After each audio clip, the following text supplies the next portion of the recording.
என் தங்கப்பிள்ளையே, சதுர்த்தியோடு கூடி வருகின்ற இந்த சனிக்கிழமையில் உன் தாயானவள் என்னுடைய வாக்கினை கேட்கும் பொழுது உனக்கான நல்ல நேரம் ஆரம்பமாகும்.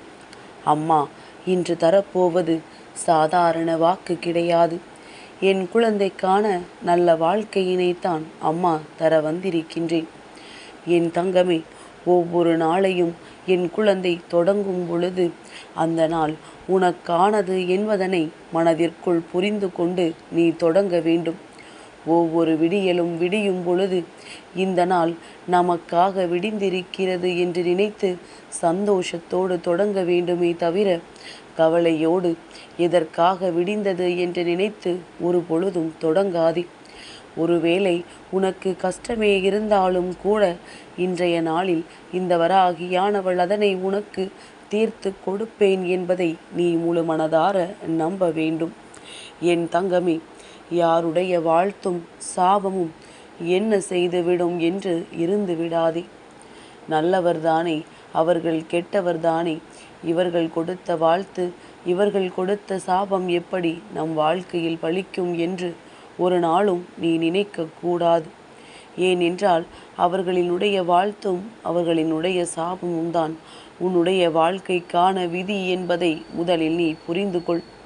வளரும்போது வாழ்த்துக்களோடு வளர்வாய். வளர்ந்த பிறகு இந்த சாபமானது அதனுடைய வேலையை தானாகவே செய்ய ஆரம்பித்துவிடும். சில நேரங்களில் நீ படுகின்ற கஷ்டங்களுக்கு அதுவே காரணமாகவும் இருக்கும் என்பதனை நீ மறந்து விடாதே. என் தங்கமே, ஒரு விஷயம் நல்லதா கெட்டதா என்ற சந்தேகம் உனக்கு வந்துவிட்டாலே அது கெட்டதுதான் என்று நீ தாராளமாக முடிவெடுத்து விட வேண்டும். ஏனென்றால் நல்ல விஷயங்கள் ஒருபொழுதும் யாருக்கும் எந்த ஒரு குழப்பத்தையும் ஏற்படுத்தாது.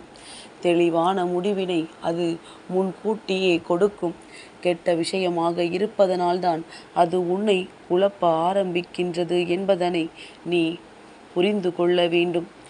என் தங்கமே, எப்பொழுதுமே பிறர் வாழ்க்கையில் நீ விளையாடினாய் என்றால் உன்னுடைய வாழ்க்கையில் தெய்வம் விளையாடும் என்பதனை நீ மறந்து விடாதே. யாருடைய வாழ்க்கையில் இருக்கின்ற கஷ்டங்களுக்கும் ஒருபோதும் நீ காரணமாகிவிடக்கூடாது. ஒருவரிடத்திலிருந்து ஒன்றை பறித்து அதில் நீ சந்தோஷம் காண்கிறாய் என்றால், அதில் உனக்கான நல்ல வாழ்க்கையை நீ ஏற்படுத்தி கொள்கிறாய் என்றால் அது உன்னிடத்தில் ஒருபோதும் நிலைத்து நிற்காது என்பதனை நீ புரிந்து கொள்ள வேண்டும். ஒருவரை பற்றி இன்னொருவரிடத்தில் ஒருபோதும் குறை சொல்லக்கூடாது. பிடிக்கவில்லை என்றால் விட்டு விலகி விடுவது நல்லது. குறை சொன்னால் அந்த உறவுக்கும் அழகில்லை, உன் மீது அவர்கள் வைத்திருந்த நம்பிக்கைக்கும் அர்த்தம் இல்லை என்பதனை புரிந்து கொள்ள வேண்டும். புதையும் விதைக்கு தெரியாது நாம் ஒரு நாள் உயிராய் எழுந்து நிற்போம் என்று.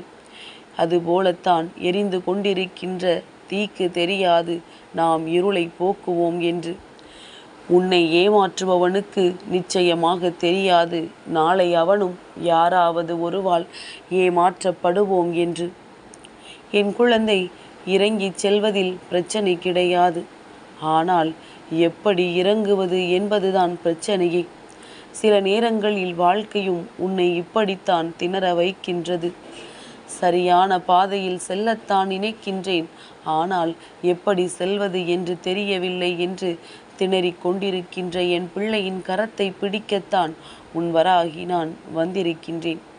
அம்மா நிச்சயமாக உன்னை நல்ல பாதைக்கு அழைத்து செல்வேன் என்பதனை நீ மறந்து விடாதே. என் தங்கமே, உன்னிடத்தில் நடிப்பவர்களை ஒரு நாளும் நிறுத்த முடியாது. ஆனால் அவர்களை நம்புவதை உன்னால் நிறுத்த முடியும். அவர்கள் இப்படித்தான் அவர்கள் நடிக்கிறார்கள் என்று தெரிந்த பிறகும் கூட நீ அவர்களை நம்பிக்கொண்டிருப்பாயானால் அது உன்னுடைய தவறல்லவா? நீ நல்லவனாக இருப்பதில் எந்த தவறும் கிடையாது. ஆனால் அது வெளியே தெரியாமல் பார்த்து கொள்ள வேண்டும். தெரிந்தால் உன் மீது நிச்சயமாக ஏர் உழுது நாற்று நட்டு களை பறித்து அறுவடை செய்து விடுவார்கள். உன்னை அந்த அளவிற்கு அவர்கள் காயப்படுத்தி விடுவார்கள். நல்லது செய்வதை யாருக்கும் தெரியாமல் செய். ஒரு நாளும் யாருக்கும் எந்த ஒரு கெட்டதையும் கனவிலும் கூட செய்து விடாதே. என் தங்கமே, பழி வாங்கக்கூடாது. யாரையும் எதிர்த்து அடிக்க வேண்டும் என்று நினைக்கக்கூடாது. ஏனென்றால் அழுகி போன பழங்கள் தானாகவே விழுந்துவிடும்.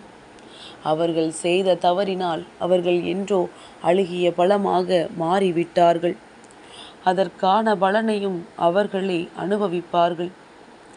என் தங்கமே, கண் திறக்காத சிறிய குஞ்சு கூட வழியே இல்லாத ஓட்டை உடைத்து கொண்டு வெளியே வரும்பொழுது உனக்கு இங்கே எத்தனையோ பாதைகள் நிறைந்து கிடக்கின்றது. இந்த உலகத்தில் விழியிருந்தும் வழி தெரியாமல் ஏன் நீ விழித்து கொண்டிருக்கிறாய் என்றுதான் அம்மா உன்னிடத்தில் கேட்கின்றேன். வாழ்க்கை அப்படி ஆகிவிட்டது, இப்படி ஆகிவிட்டது என்று அழுது புலம்பாமல், என் வாழ்க்கையை நான் எனக்கு ஏற்றது போல இப்படி மாற்றி காட்டுவேன் என்று நீ மனதார சொல்ல வேண்டும். என் தங்கமே, ஆசிரியராக இருந்தாலும் சரி, பெற்றவராக இருந்தாலும் சரி, போதிக்கும் பொழுது புரியாதது எல்லாம் பாதிக்கும் பொழுது நிச்சயமாக புரியும். படித்து கற்றுக்கொள்வதை விட பட்டு தெளிவதுதான் இந்த வாழ்க்கை. பல விஷயங்களை நீ அனுபவித்து இப்பொழுது வாழ்க்கை என்றால் என்னவென்பதை புரிய தொடங்கி இருக்கின்றாயல்லவா? என் தங்கமே, உழைப்பவன் யார் என்று தேடி கண்டுபிடித்து அவனோடு சேர்ந்து உன்னுடைய தொழிலை நடத்தினால்தான் பலனுண்டு. எவன் கிடைக்கின்றானோ அவனை வைத்து நம்முடைய தொழிலை நடத்த வேண்டும் என்று, முன்னேற்றத்தை அடைய வேண்டும் என்று நினைத்தால் அதில் எந்த ஒரு பலனும் இல்லை என்பதை நீ புரிந்து கொள்ள வேண்டும். என் தங்கமே, எப்பொழுதுமே சில நேரங்களில் நமக்கு பொக்கிஷம் என்று யார் ஒருவரை அறிகின்றோமோ, அப்படி தெரிந்த பிறகும் கூட ஒருவரை தொலைக்கும் மனநிலை உனக்கு வருகிறது என்றால் அது உனக்குள் இருக்கின்ற அந்த கெட்ட எண்ணத்தை தான் வெளிப்படுத்துகின்றது என்பதனை புரிந்து கொள்ள வேண்டும். நல்லது எது, கெட்டது எது என்று பிரித்தறிய கூட தெரியாமல் நீ இருப்பாயானால் உன் வாழ்க்கையை காப்பாற்றுவது உன்னால் மட்டுமே முடியும். நீ உன்னுடைய மனதினை மாற்றுவதால் மட்டுமே முடியும் என்பதை புரிந்து கொள். தன்னை நம்பி வந்தவர்களை ஒரு நாளும் கைவிட்டு விடக்கூடாது. உடலளவிலும் மனதளவிலும் அவர்களை ஒருபோதும் காயப்படுத்திவிடக்கூடாது என்பதனை நீ புரிந்து கொள்ள வேண்டும். என் தங்கமே, நேற்று வயிறார உணவு கிடைத்தது, கடனே இல்லாமல் பண வரவுகள் கிடைத்தது, அன்பான உறவு கிடைத்தது, கிளிசலே இல்லாத மாற்று உடைகள் கிடைத்தது, மழை வெயிலில் ஒதுங்கிக் கொள்ள இருக்க இடம் இருந்தது, நேர்மையான ஒரு வழியில் உழைத்து நிம்மதியான ஒரு இரவில் உறக்கத்தை கொடுத்தது, கண்ணீர் வரும் முன்பே துடைக்கும் அன்பு கரங்கள் இருந்தது. இதைவிட இந்த வாழ்க்கையில் வேறு என்ன வேண்டும்? என் தங்கமே, நேற்று இவையெல்லாம் உனக்கு இல்லை என்றாலும் கூட இன்று உனக்கு இவையெல்லாம் நிச்சயமாக கிடைக்கும் என்பதனை நீ புரிந்து கொள்ள வேண்டும். வாழும் பொழுதே இறந்து விட வேண்டும். ஏனென்றால் இறந்து போன பிறகு வாழ நினைக்க கூடாது. உண்மையாகவே அம்மா சொன்ன இந்த வார்த்தைக்கான அர்த்தம் வாழ்க்கையில் அடிபட்டவனுக்கு அதிகமாக தெரியும். வாழ்க்கை வாழ்ந்துவிட நினைக்க வேண்டும். வாழ்க்கையை எப்பேற்பட்டாவது வாழ்ந்து அதில் சாதித்து காட்ட வேண்டும் என்று நினைக்க வேண்டுமே தவிர ஒருபோதும் வாழ்க்கையை தொலைக்க நீ எண்ணக்கூடாது. என் தங்கமே, அம்மா உனக்கு முக்கியமாக ஒரு விஷயத்தை சொல்கின்றேன்.